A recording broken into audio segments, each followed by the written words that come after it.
Boa tarde, sejam todos bem-vindos à oitava edição do MAC Face to Face, uma parceria do Mackenzie Soluções com a PM Hub. Mackenzie Soluções é uma área de negócios que atua no mercado corporativo, desenvolvendo estratégias de melhoria de performance e sustentabilidade financeira, além de diversos cursos de educação executiva. PM Hub é um ecossistema de 4 consultorias e uma business school, referência internacional à transformação das organizações e modelos de gestão agile, maximização da produtividade e performance e na área de RH, de alto impacto econômico. Tem escritórios em São Paulo, Lisboa e Dubai. O tema que debateremos hoje é a maturidade digital das pessoas e das organizações. E para compor nosso painel, convidamos Alberto Campos, ele é vice-presidente de tecnologia de informação da Serasa Experience Latam, e o professor Dr. Pedro Martins, executivo C-Level, consultor, CEO das empresas PM Hub e da Euro American Business School. Eu sou Fábia Reguini, consultora de negócios do Mackenzie Soluções, e acompanharei vocês durante todo o evento. Antes de passar a palavra ao Pedro, quero avisar o público que nos assiste que nosso bate-papo estará disponível e vou pedir que vocês mandem suas perguntas e comentários para que eu possa fazer durante o evento aos nossos convidados. Boa tarde, Alberto. Somos gratos pelo seu aceite em participar conosco desse bate-papo. Pedro, por favor, a palavra é sua. Muito obrigado, Fábia. Muito obrigado, Alberto, por ter aceito o nosso convite. É uma honra estar a próxima hora aqui com você para discutirmos um tema que nem sempre é discutido. Falamos hoje muito da transformação digital das organizações, mas a transformação digital é um espectro muito grande, não é? E uma coisa é a utilização massiva da tecnologia digital, outra coisa é a forma como nós usamos essa tecnologia. Na sua opinião, qual é que é o estado da arte da maturidade digital do Brasil? Bom, Pedro, Fábia, muito obrigado aí pelo convite, é um prazer enorme estar aqui com vocês. Eu queria falar que uma iniciativa como essa do Mackenzie só me deixa feliz, eu não poderia deixar de estar aqui, porque uma das alavancas de transformação de um país é a educação. Então, eu acho que nós, como cidadãos, a gente precisa de cada vez mais fomentar isso no país, na sociedade. Então, para mim é um prazer enorme estar aqui. Pedro, a sua pergunta ela é bastante pertinente e relevante, principalmente pós-pandemia, né? Nós estamos vendo aí uma transformação, uma aceleração enorme no contexto de adoção de algumas soluções digitais. Então, eu insistia muito com a minha mãe, porque eu viajo muito, eu sou mineiro de Belo Horizonte, eu trabalho muito em São Paulo, em São Carlos, e também tenho outras viagens, e a maneira mais fácil era de estar falando com ela no WhatsApp, né? E não no telefone. No WhatsApp você vê, você fala, você mostra onde você está. E antes da pandemia ela ainda tinha muita dificuldade. E pós-pandemia, dado o distanciamento social, ela aprendeu e hoje ela usa o WhatsApp muito, muito facilmente, quase como uma extensão do telefone. Para a gente falar das transformações das empresas e do país, eu vejo que é um conjunto de transformações. A gente tem a transformação do indivíduo, pedindo por novos produtos digitais, como é o caso da minha mãe, a transformação de algumas empresas que conseguem atender esse novo canal, e a transformação talvez até de um país, de uma outra coisa que aí entra numa aspiração que eu acho que a gente tem que ter como sociedade, principalmente pós-pandemia, que é diferente. Bom, a gente tem visto aí, a gente tem vários países dentro de um único país, né? A realidade socioeconômica nossa é muito diferente e a demografia do Brasil é um pouco mais complicada. Por isso, Pedro, se você me permitir, com todo respeito, né, eu acho que o nível de adoção do digital ele vai depender, talvez, de 3 grandes fatores. Da pessoa e daquele público, e não é a pessoa única, né, mas um público como idosos com dificuldade de usar um celular, seja porque não tem um celular com WhatsApp, porque tem aquele celular só de tecla, é um segmento, é um contexto diferente, uma região onde você não tem sinal de celular. O campo hoje brasileiro, o agrobusiness brasileiro hoje carece muito de acesso digital para se transformar num campo digital. A gente tem exemplos como Nova Zelândia, Holanda, onde o agronegócio está inserido num contexto digital, porque o ambiente é muito mais fácil de fazê-lo. E, por último, é uma questão social também, né, que a gente tem para atender isso. Então, diante disso, eu acho que assim, o nível de digitalização das empresas e das regiões, ele está no desenvolvimento. Eu não gostaria, quem sou eu para estabelecer uma nota, mas a gente está com uma velocidade avançada, indo em direção de alguns caminhos, e nada melhor do que uma necessidade, uma mudança de hábito, para trazer consigo mudanças na sociedade. Eu estou vendo aqui perto da minha casa a quantidade de fibra, a quantidade de acesso à internet, a dados digitais, etc. Né? E lembrando que eu acho que o digital não é só uma transformação, como uma mudança de um carro para um outro carro. Ele é uma nova maneira de viver. Ele é uma nova maneira de se relacionar. Ele é uma nova maneira que a gente tem de usufruir de alguns benefícios materiais ou não dentro desse cenário. Então, Pedro, assim, não me arrisco a dizer qual que é o grau de maturidade. A gente tem países, e mesmo em outros países mais desenvolvidos, um grau de desenvolvimento no nível tal numa cidade como é Seul, né, quando eu estive lá 10 mega há 15 anos atrás de acesso na casa dos sul-coreanos em Seul, era ótimo. Mas você andava 100 quilômetros e você não tinha internet. Em um país que tinha essa conotação. Tá? Mas eu acho que a gente está em franco desenvolvimento e o Brasil tem algumas vantagens aí pela sua flexibilidade para a gente avançar mais rapidamente em direção a esse novo contexto digital. O que você acha? Não, eu estou 100% de acordo com tudo que disse, não é? O digital também não é democrático em parte nenhuma do mundo. E aqui no Brasil, como existe essa desigualdade social acentuada, portanto, o acesso ao digital também reforça essa desigualdade. E reforça em termos etários, que, como disse, eu acho que a pandemia, a questão, sobretudo, dos aplicativos de mensagem, de comunicação, talvez tornou o digital mais acessível a pessoas mais idosas, não é?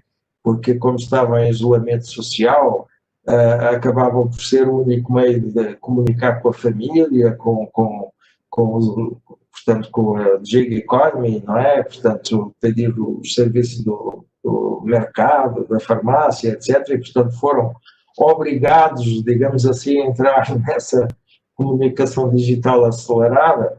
E também eu acho que a cultura brasileira, sendo uma cultura muito sociável, não é? Privilegiada da comunicação, também facilitou a utilização dos aplicativos de mensagem, dos aplicativos de comunicação, não é? De redes sociais. Talvez mais do que até na maior parte dos países desenvolvidos, devido a essa característica de sociabilidade dos brasileiros. Mas tem de facto desigualdades grandes, desigualdades, por exemplo, de género, não é?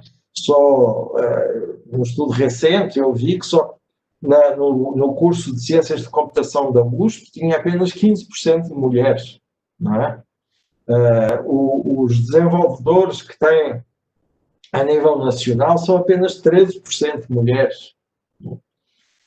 O próprio acesso à internet, nós vimos agora com o e-learning e com a educação online, não é? A quantidade de jovens que não tinham acesso à educação online porque não tinham sinal de internet nas suas comunidades ou não tinham sequer um aparelho para aceder, não é? Tinham telefones rudimentares, portanto, com a utilização muito fraca, o sinal não era suficiente, etc.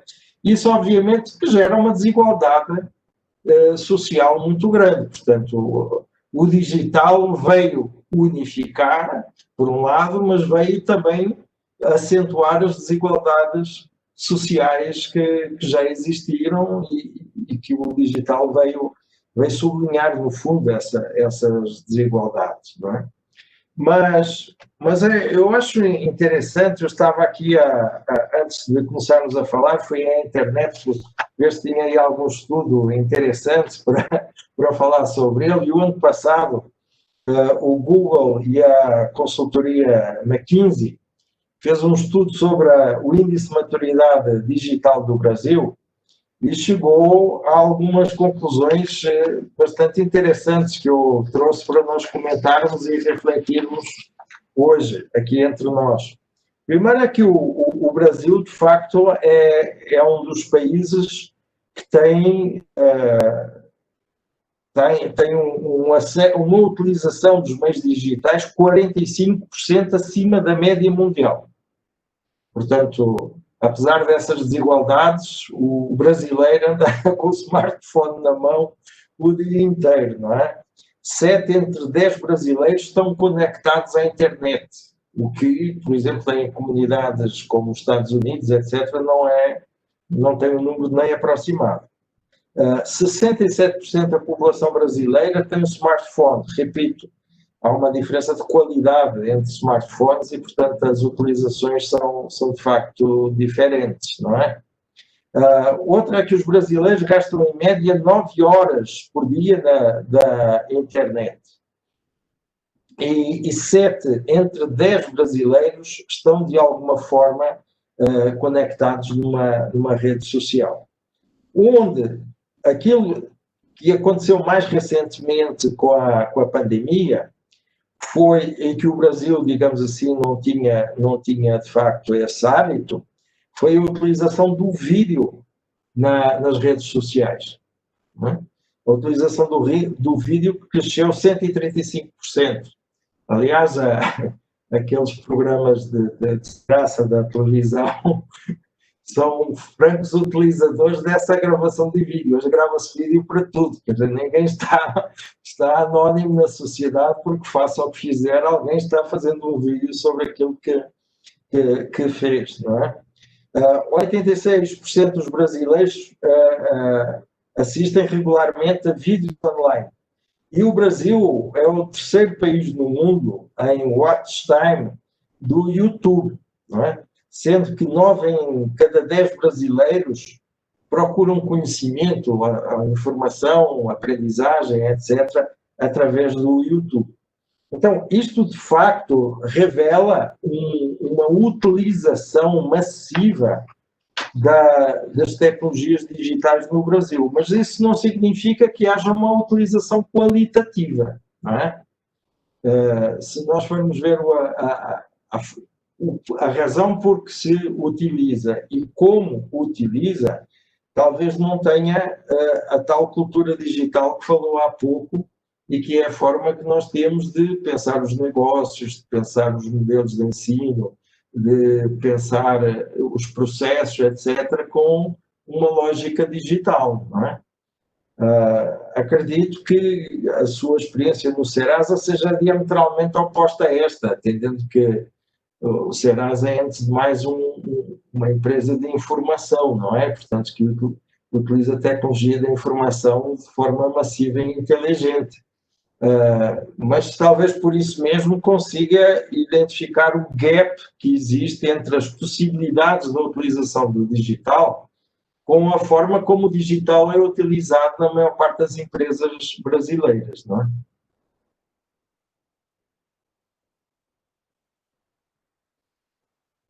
Eu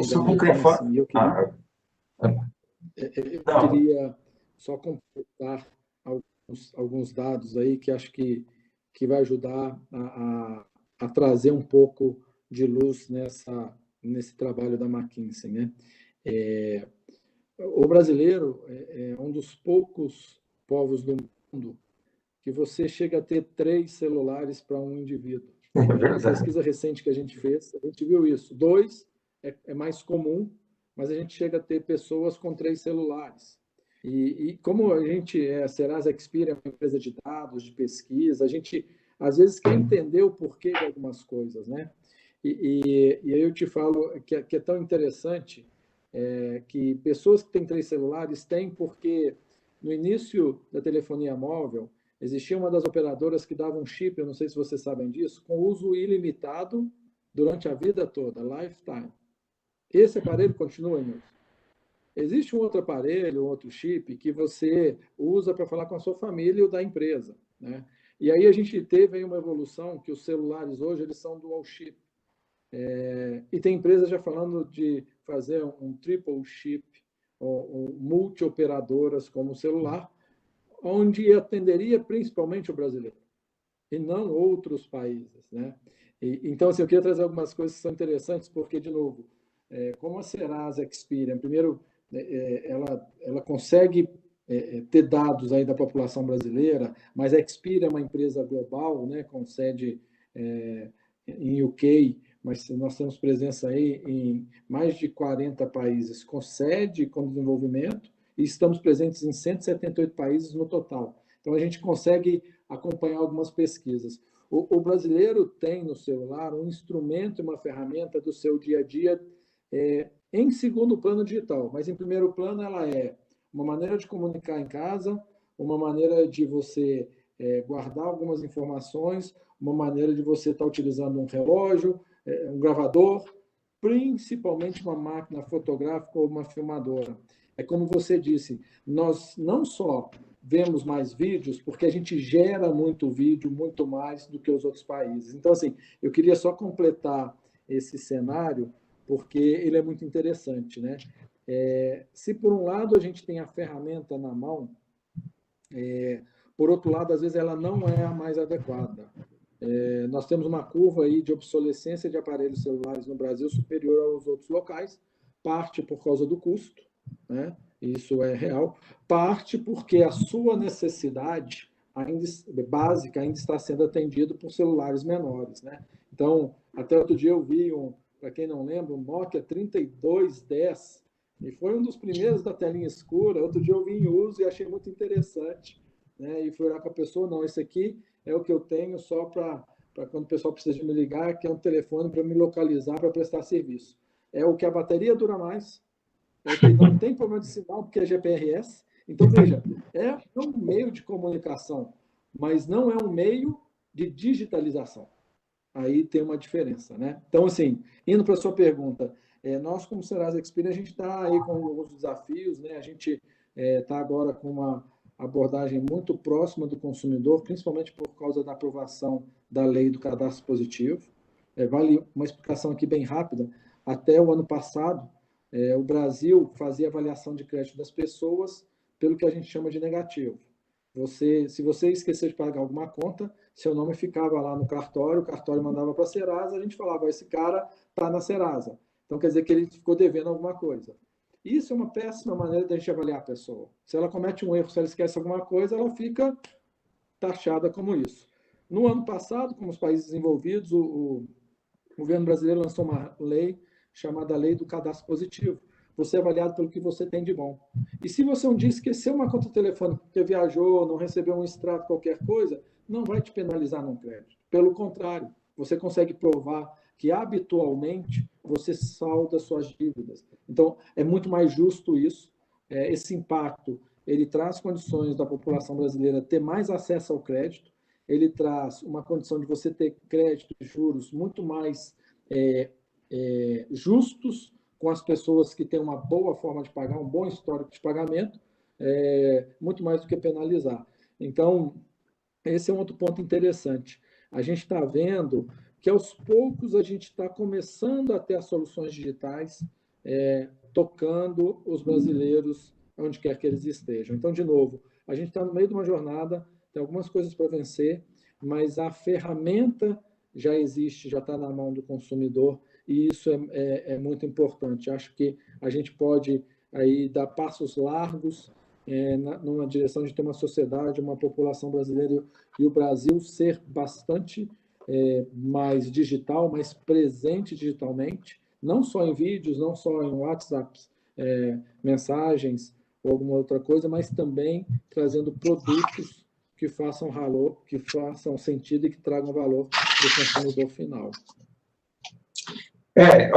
Nesse estudo que eu referi há pouco, diz que o ponto mais fraco da maturidade digital aqui no Brasil é, é a utilização da automação e das machine learning nos diversos processos das empresas, não é?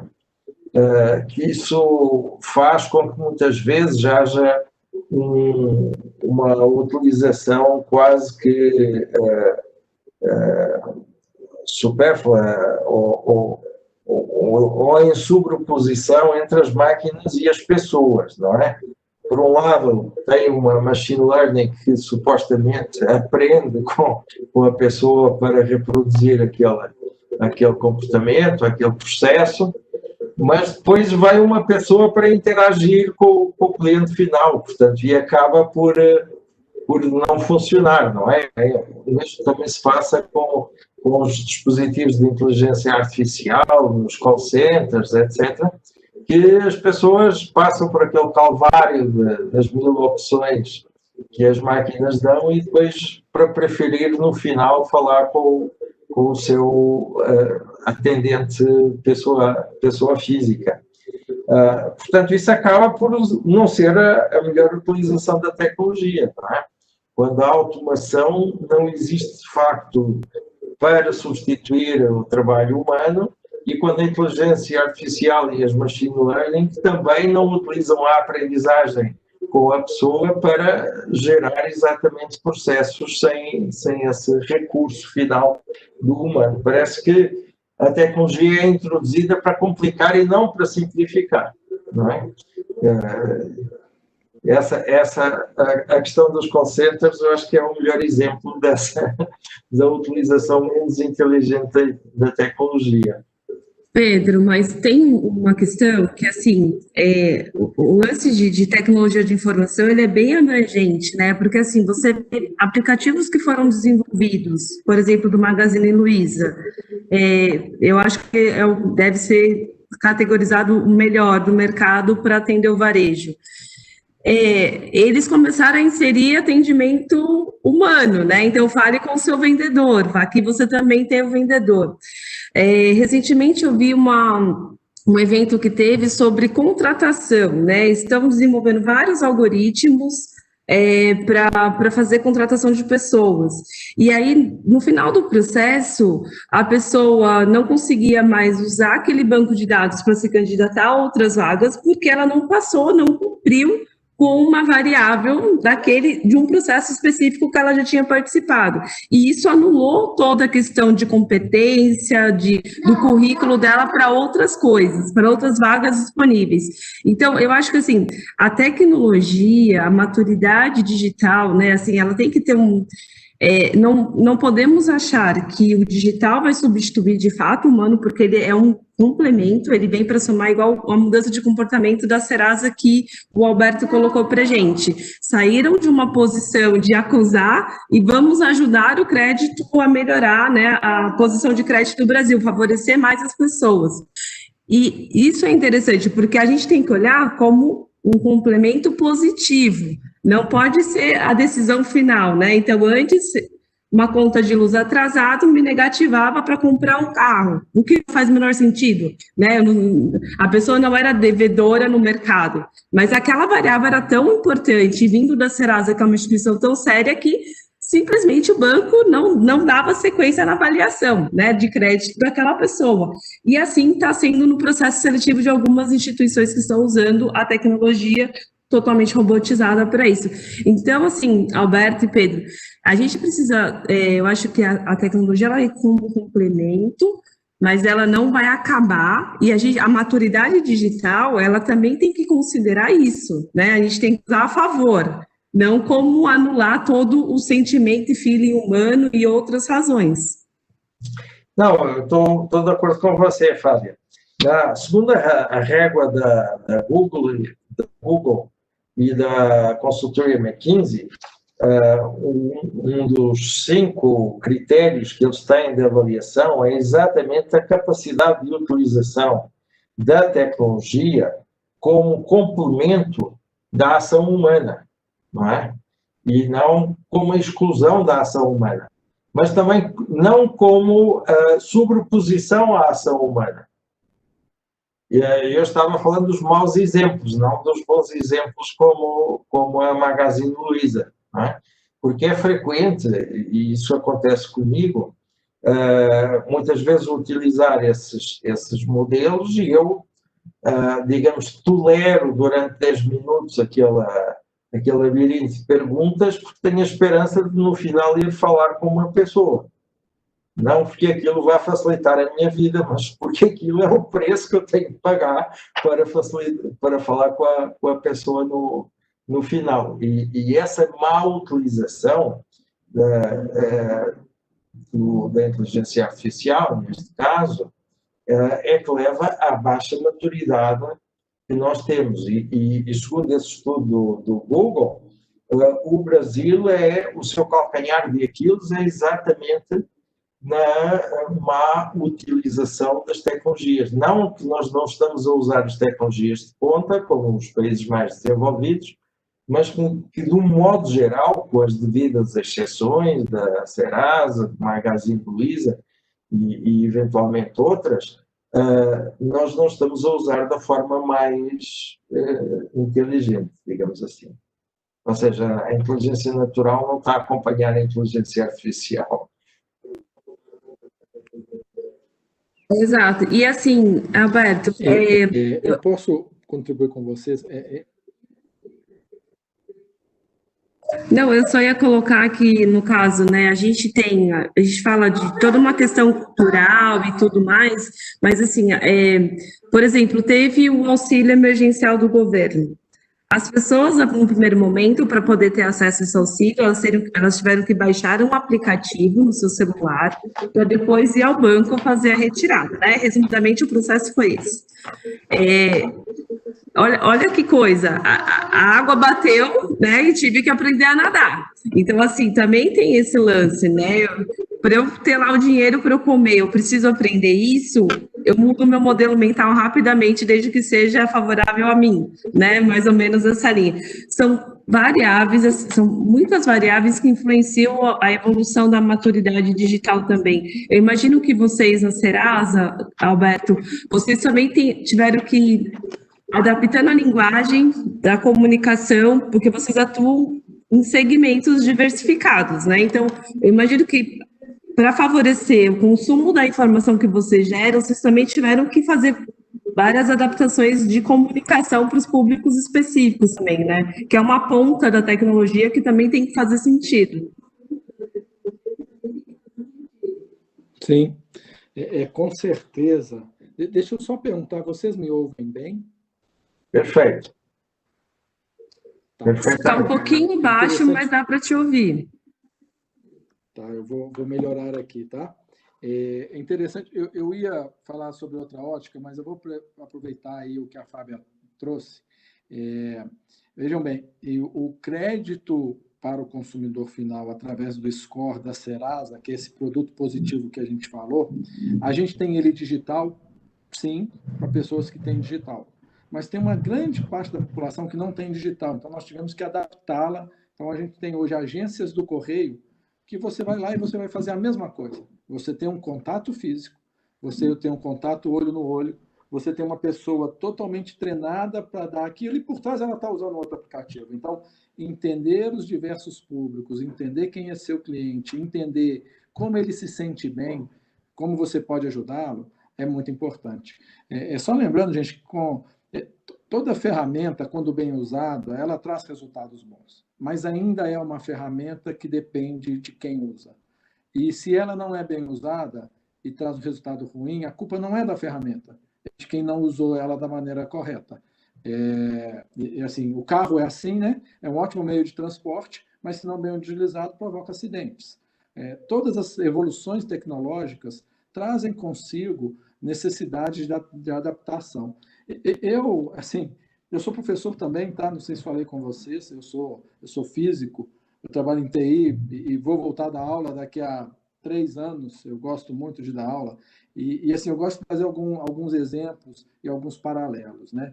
E me dando, assim, às vezes até um pouco de liberdade para pensar algumas coisas, eu acho que a gente, como sociedade, a gente tem que pensar no pós-digital. Não é no digital apenas. É aí que talvez a sociedade encontre o equilíbrio entre o que é ser digital e como utilizar a ferramenta digital, mas que ela nunca vai substituir o contato humano, né? De novo, vou falar da minha mãe. Dei um WhatsApp para ela, fiquei quase 3 meses sem encontrar com ela, ela estava no grupo de risco, não aguentei, comprei 2 capas de chuva, daquelas grandes até no pé, desinfetei, fui lá e dei um abraço na minha mãe. Não tem digital que vá substituir isso. Não tem digital. Então, assim, entender bem a realidade, saber como aplicar cada um dos seus instrumentos e ferramentas é muito importante. Mas a gente, com sociedade, eu quero crer, e torço para que isso aconteça, que a gente está aprendendo aí para esse caminho, né? Eu vi aí movimentos muito interessantes, cíclicos, né, durante a pandemia. Primeiro, uma colaboração muito grande no início da pandemia, as pessoas se ajudando muito mais, as pessoas sendo mais colaborativas, as pessoas entendendo mais que, às vezes, o pipoqueiro da escola do seu filho nem ia ter emprego e você comprava a pipoca dele sem receber a pipoca.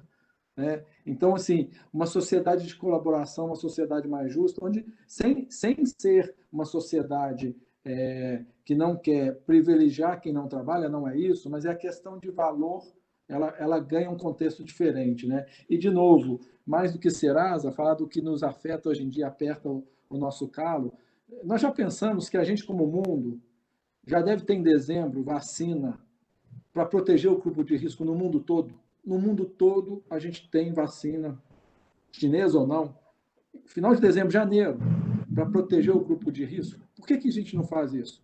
Por que os países, ao invés de não pensar nos seus silos, fazem uma colaboração, pega todo o estoque de vacina pronto e vamos entregar não mais para países, mas para grupos de risco. Vamos começar pelos idosos, vamos começar pelos médicos, vamos fazer isso mundialmente. A gente não conseguiu fazer isso. E a gente não aprendeu. Né? A gente viu disputa por máscaras no começo da pandemia. E se a gente, como ser humano, pensasse que as máscaras deveriam ir primeiro, independente do país, credo, religião, sexo, o corpo, deveriam ir para os que precisam mais. Né? Então, vejam, eu acredito muito, eu quero crer que algumas sementes foram plantadas e que a gente consegue, como ser humano, mais inteligente do que as máquinas, e principalmente porque a máquina não tem o senso de colaboração que a gente tem.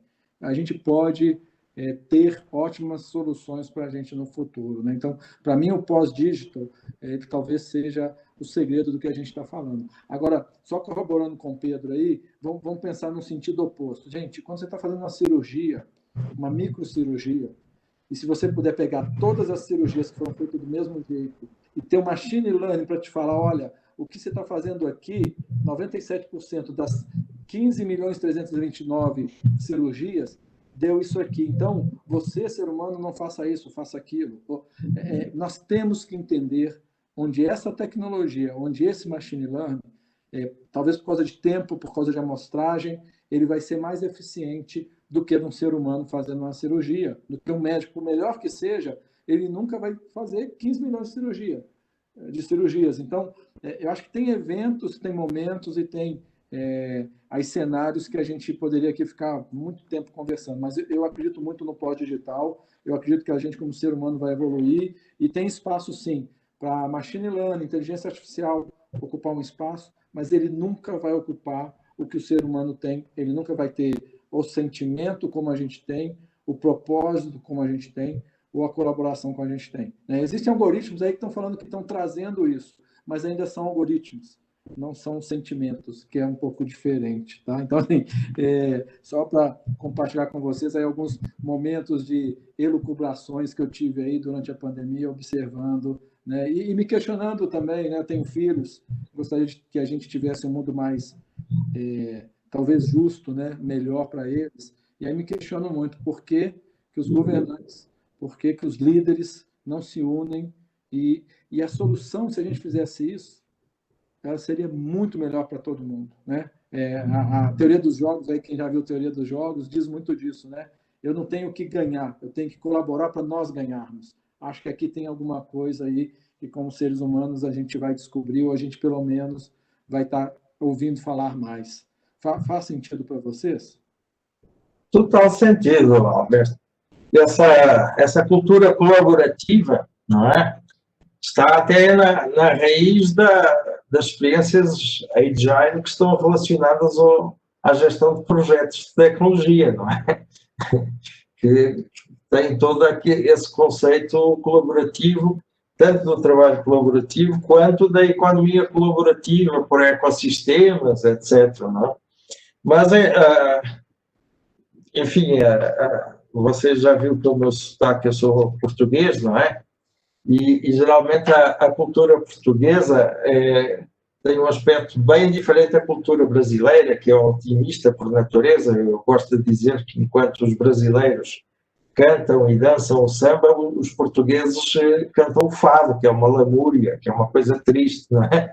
Então, muitas vezes eu gosto de olhar os dois lados e também dar uma importância muito grande ao aspecto negativo, não é? E, de facto, o que você diz é a esperança de todos nós, é aquilo que nós gostaríamos que acontecesse, e acredito que em boa parte do mundo vai acontecer. Mas nós também estamos a ver uma outra parte do mundo mais isolacionista, a acabar com o globalismo, a fechar-se em si próprio, mais, digamos assim, agressiva, extremista, etc., que vai no sentido contrário. E as redes sociais também alimentam esses movimentos, não é? Como você diz, não é a tecnologia que tem ideologia, é a forma como se usa a tecnologia que tem. Então, a tecnologia acaba por sublinhar qualquer destes dois mundos, o mundo colaborativo, mais positivo, etc., ou o mundo mais extremista, mais agressivo, mais isolacionista, que também existe e que nós vemos vários países do mundo a ir nesse sentido. Felizmente que há alguns que parece que estão mudando de lado. Mas esses, digamos, antípodas existem. O que eu acho também muito interessante nessa economia colaborativa é que, às vezes, a economia colaborativa exige critérios mais sólidos, critérios seletivos mais sólidos, para que nós tenhamos capacidade de não usar essas redes muito vastas no mau sentido. Por exemplo, da utilização das fake news, mesmo em termos de segurança cibernética, não é? A pessoa ser menos ingênua, digamos assim, e se precaver de algum malware de software e malware de conteúdo que existe nessas redes colaborativas muito vastas, não é? Então, esse mundo positivo que o Alberto apresentou e que é o meu maior desejo, que é aquilo que eu gostaria que acontecesse, e acredito que em boa parte do mundo vai ser assim, também exige mais prudência, também exige sermos mais vigilantes, também exige nós termos, de facto, alguns fusíveis no circuito que sejam, digamos assim, inibam que esse malware que existe nessas redes massivas aconteça, não é? E às vezes essa precaução vai no sentido contrário da boa vontade da colaboração, não é? Parece que é uma posição paradoxal, mas quando nós falávamos em modelos de gestão, eu sempre dizia que para ter empowerment temos que ter mais controle de gestão, não é? Então, nós só podemos empoderar os times se tivermos KPIs mais frequentes e demos os feedback mais frequentes às pessoas. Também isso passa o mesmo na tecnologia. Só podemos ter redes mais vastas, mais colaborativas, se nós tivermos esses critérios de avaliação do que está, digamos, do que é nefasto, do que é prejudicial, daquilo que utilizam essas redes com más intenções. Repito, tanto do ponto de vista tecnológico quanto do ponto de vista dos conteúdos, não é? Pedro, eu queria aproveitar e fazer uma pergunta para vocês dois, assim, né? Dentro desse tema de maturidade digital, pessoas e organizações, quais são os principais pilares que as pessoas e as organizações precisam se atentar para conquistar essa maturidade? Bom, deixa-me citar uma vez mais o estudo do Google e da consultoria McKinsey, que foi realizado no ano passado, que consultaram 2.477 empresas e opinion makers entre 15 e 60 anos de idade das classes A e D em 12 estados e 5 regiões brasileiras. É o estudo que eu conheço assim mais profundo, mais vasto sobre a maturidade digital no Brasil. E os pilares que eles abordam eles chamam o acesso. O que é que eles chamam do acesso? É a capacidade de utilizar os dispositivos ligados à internet, domínio de browsers, habilidades básicas de navegação, etc. O outro pilar é a segurança, tem a ver com o reconhecimento de operações inapropriadas ou ilegais no ambiente digital, procedimentos para proteção de dados, avaliação de confiabilidade de fontes, que era o que eu estava a dizer há pouco. É preciso tomar algumas precauções para ter redes abertas e colaborativas. O terceiro pilar é aquilo que eles chamam o uso, que é o consumo do conteúdo, do e-digital, do e-learning, da capacidade de buscar e encontrar informações de interesse na internet. O quarto pilar, aquilo que eles chamam a cultura digital, que é o aprendizado contínuo, que é a utilização das novas tecnologias numa busca sempre de soluções novas para aquilo que nós já fazemos e na busca também de atualização sobre novos softwares, hardware, aplicativos, etc.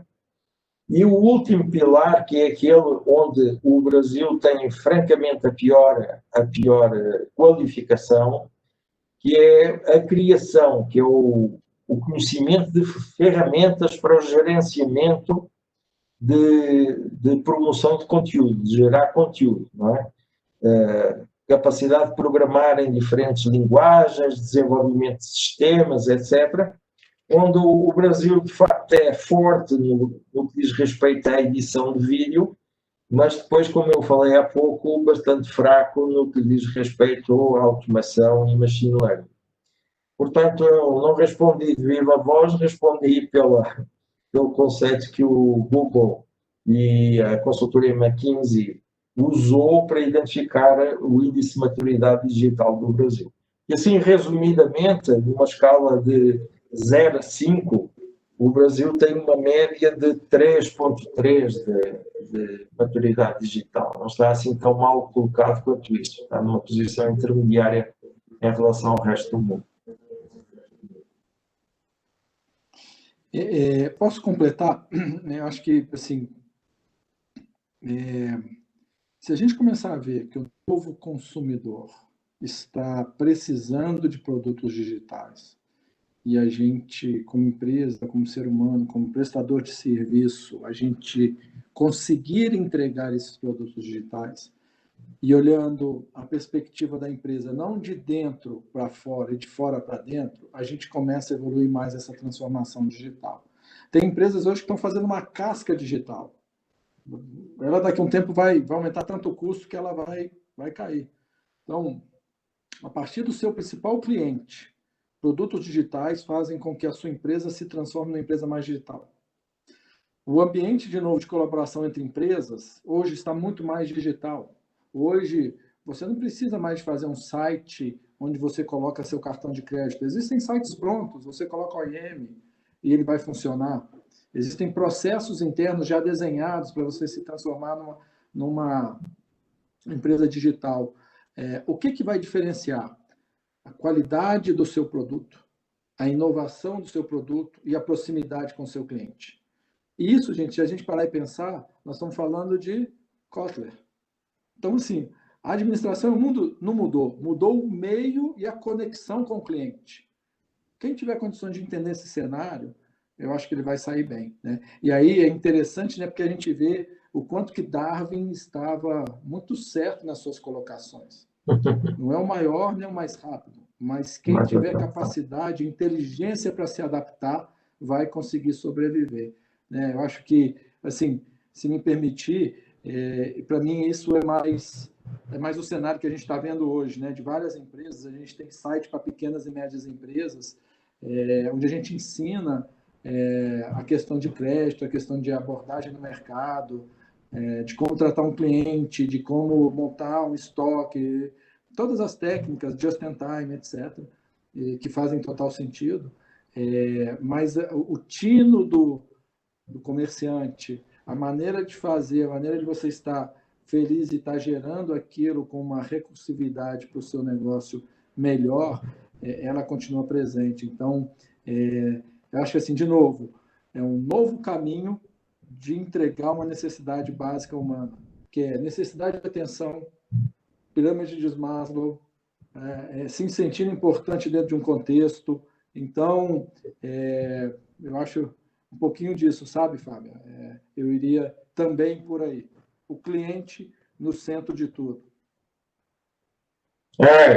Só para complementar o que o Alberto disse, nós hoje estamos num mundo em que, para ser digital, não precisa mais ter capital. Vivemos num capitalismo sem capital, não é?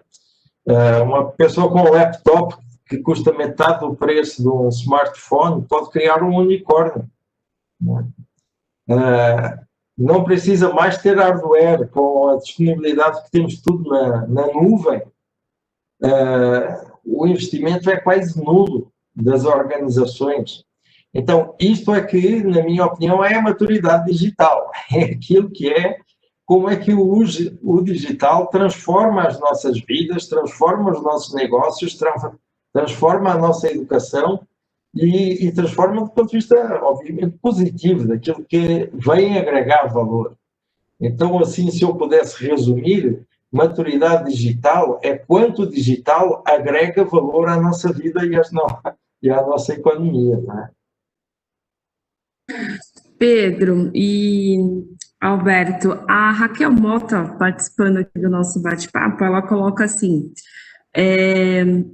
que com o uso há algum tempo de prontuários eletrônicos, ela trabalha na área de saúde, já é feito e a LGPD só reforçou alguns pontos, né, com o cuidado da informação. Ela toca mais um ponto de uso excessivo do digital em detrimento de um exame físico ou presencial, porque já temos problemas com isso atualmente, profissionais que nem examinam ou colocam as mãos nos seus pacientes. Isso posto, como vocês acham que essa maturidade digital deve ser instituída nessa área tão sensível para a sociedade? A gente tem 7 minutinhos para responder. Eu discuti, a minha filha mais nova é médica. Eu por acaso, ontem conversei com ela sobre isso e ela tinha alguma resistência em usar a telemedicina, porque ela dizia que, inclusive, a maior parte dos pacientes dela tinham pouca habilidade para usar o smartphone para que ela pudesse sequer ter uma observação visual. Então, pelo menos na opinião dela, a utilização da telemedicina é para casos muito específicos. Não é? Há muitos casos que não dá para usar, mas também há muitos que não necessitam de recorrer ao pronto-socorro. Não é? E, portanto, a telemedicina não só é mais cómoda para o paciente, como também vem evitar o congestionamento de algumas pronto-socorro com maleitas, digamos assim, de menor grau de gravidade. Não é? Então, uma vez mais, tem a ver com aquilo que nós falamos, tem a ver com a utilização inteligente da tecnologia. A tecnologia não substitui tudo, a tecnologia nos ajuda em muitas atividades. Algumas atividades podem ser automatizadas, outras podem ser robotizadas à distância, como as cirurgias que o Alberto estava falando, outras não. Outras têm que continuar a ser exclusivamente humanas, não é? Eu adicionaria, até por causa do tempo, duas coisas. Primeiro, Raquel, eu não sei se você é da área de medicina, mas existe um livro que, apesar de ter sido publicado há muito tempo, ele continua muito interessante, que é o Dilema da Inovação na Saúde. do Chris Anderson, do mesmo pai do Dilema da Inovação. E ele fez um específico para a saúde. E se você vir, o livro dele deve ter 10 anos aí, e você está vendo exatamente o que ele escreveu lá na saúde. Concordo 100% com o professor Pedro, a anamnésia, ela prevalece a um exame, né? O contato com o paciente, o exame local, ele vai sempre prevalecer, né? Até porque a gente sabe que a tecnologia não é perfeita, a gente sabe que a quantidade de falso positivo que a gente tem, então a gente sabe disso, e acho que cada vez mais a gente vai ter que ter essa ciência e essa sabedoria para usar a ferramenta adequada no momento adequado. Mas eu vejo que os médicos, principalmente os mais antigos, que ainda têm essa questão da anamnésia, eles são mais eficazes no diagnóstico e no tratamento. E o tratamento, como sempre, gente, ele é individualizado. Um exame massivo pode provocar um diagnóstico correto, mas a solução ela depende de cada indivíduo. E aí, de novo, o contato muito importante de todos os profissionais da saúde fazem total diferença na sua recuperação e restabelecimento, né? Mas recomendo esse livro, ele é muito interessante, eu já o li 2 vezes, O Dilema da Inovação na Saúde, do Chris Anderson. Legal, Alberto. A Raquel coloca aqui para a gente que ela é enfermeira e ela trabalha na área, trabalha com transformação digital há 15 anos em hospitais e no segmento de educação dentro dos hospitais, pelo que eu entendi, e agradece as colocações de você, suas e do Pedro. E aí, Alberto, o Pedro, acho que não sei se está com probleminha de internet, mas eu vou pedir para você fazer as considerações finais, por favor, sobre o nosso tema, nosso encontro e que nós conversamos hoje.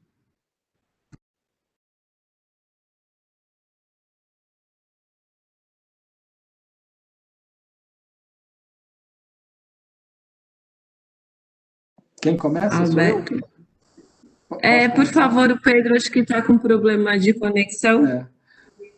Bom, gente, de novo, eu queria falar que é um prazer estar aqui falando sobre esse tema, discutindo sobre esse tema, né? Eu acho que, assim, as pessoas que conversam sobre isso, elas aprendem. Estou aprendendo aqui com vocês, com você, Fábio, com o professor Pedro.